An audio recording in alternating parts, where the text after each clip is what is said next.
আকাশবাণী কলকাতা স্থানীয় সংবাদ পড়ছি চন্দ্রিমা রায়। শারদীয় দুর্গোৎসবের আজ সপ্তমী।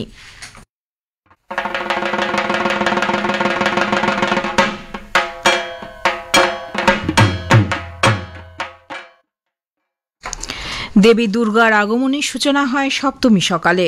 সপ্তমী আমাদের মনে করিয়ে দেয় যে অভ্যন্তরীণ শক্তি ও সাহস নেতিবাচকতাকে কাটিয়ে উঠতে পারে। একটি প্রতিবেদন। দেবীপক্ষের শুরু থেকেই উৎসবে মেতেছে বাংলা।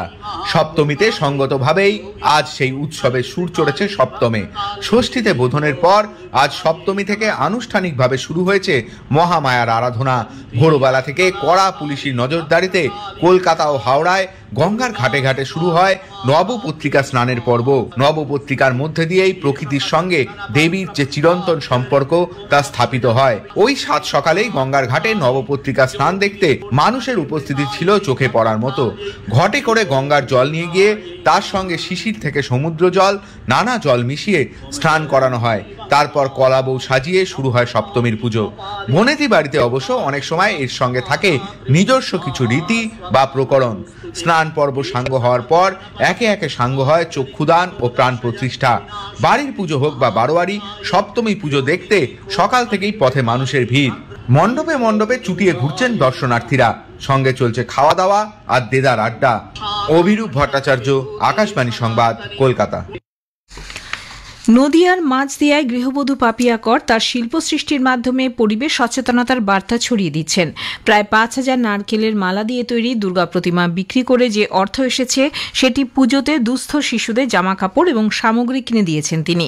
পাপিয়া করের তৈরি সেই ৮ ফুট উচ্চতার দুর্গা মূর্তি কলকাতার শিবতলা মন্দিরে রাখা আছে।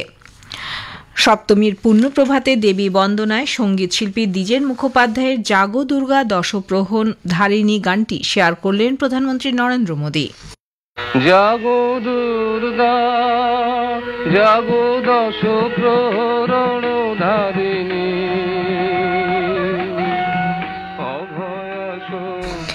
সামাজিক মাধ্যমে এক পোস্টে তিনি লিখেছেন, আমি দেবী মাতার চরণে প্রণাম ও প্রার্থনা জানাই। আমি প্রার্থনা করি যে তিনি সকলের দুঃখ দূর করে তাদের জীবনের নতুন আলোর সঞ্চার করুন।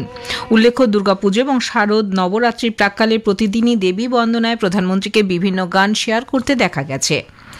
রাজ্য প্রশাসনের অনুরোধে প্রতিমা বিসর্জনের জন্য আগামী ২রা অক্টোবর থেকে ৫ই অক্টোবর পর্যন্ত এবং ৭ ও ৮ অক্টোবর পূর্ব রেলের শিয়ালদা ডিভিশন চক্র রেল চলাচলের নিয়ন্ত্রণ করছে।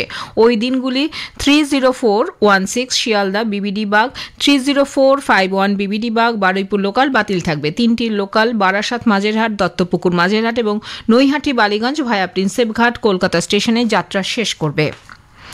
অপরাধ দমনে প্রযুক্তির অপব্যবহার ঠেকাতে কেন্দ্রীয় স্বরাষ্ট্র মন্ত্রক জাতীয় স্তরে IMEI ডাটাবেস তৈরি করছে। অপরাধী ও প্রতারকরা মোবাইল সেটে নতুন সফটওয়্যার ইনস্টল করে ব্লক করা 15 সংখ্যার IMEI পরিবর্তন করছে। ফলে ব্লক করা হ্যান্ডসেটও আবার ব্যবহারযোগ্য হয়ে উঠছে এবং রাজ্যভিত্তিক ব্লক ব্যবস্থা কার্যকর থাকছে না।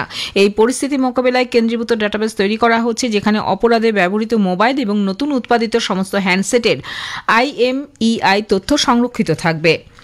2020 সালে মুর্শিদাবাদের সাহেবনগরে NRC বিরোধী আন্দোলনে জোড়া খুনের ঘটনায় মূল অভিযুক্ত তাহিরউদ্দিন মণ্ডলকে মুর্শিদাবাদ জেলা পুলিশ গ্রেফতার করেছে। 5 বছর ধরে পলাতক ওই তৃণমূল কংগ্রেস নেতাকে গত রাতে কলকাতার বিধাননগর থেকে গ্রেফতার করা হয়। স্বাধীনতা সংগ্রামী মাতঙ্গিনী হাজরার শহীদ দিবসটি আজ রাজ্য জুড়ে যথাযোগ্য মর্যাদার সঙ্গে পালন করা হচ্ছে। এই উপলক্ষে কলকাতার ময়দানে শহীদের মূর্তিতে মালা দিয়ে শ্রদ্ধা জানান মন্ত্রিসভার সদস্য চন্দ্রিমা ভট্টাচার্য। নবান্নে তার ছবিতে মালা দিয়ে শ্রদ্ধা জানানো হয়। মুখ্যমন্ত্রী মমতা ব্যানার্জি মাতঙ্গিনী হাজরার প্রয়াণবার্ষিকীতে তাকে শ্রদ্ধা জানিয়েছেন। এই বীরাঙ্গনার আত্মত্যাগ স্বাধীনতা সংগ্রামের ইতিহাসে এক উজ্জ্বল দৃষ্টান্ত বলে তিনি উল্লেখ করেছেন।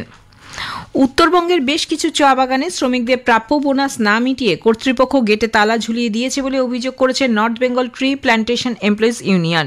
নাগেশ্বরী চা বাগানে এ ব্যাপারে বিক্ষোভ দেখাতে গেলে শ্রমিকদের ওপর পুলিশি অত্যাচার হয় বলেও তাদের দাবি। গতকাল এক প্রেস বিবৃতিতে সংগঠনের সাধারণ সম্পাদক নাসিরউদ্দিন জানিয়েছেন, রাজ্য সরকার আগেই সব শ্রমিকদের 20% হারে বোনাস মিটিয়ে এবার অ্যাডভাইজারি জারি করলেও অচলাবস্থা কাটেনি। উল্টে প্রশাসনের পক্ষ থেকে শ্রমিকদের উপর বল প্রয়োগ করা হয় বলেও তার অভিযোগ। স্থানীয় সংবাদ এখানেই শেষ হলো। এর পরের খবর বিকেল 5টা বেজে 10 মিনিটে।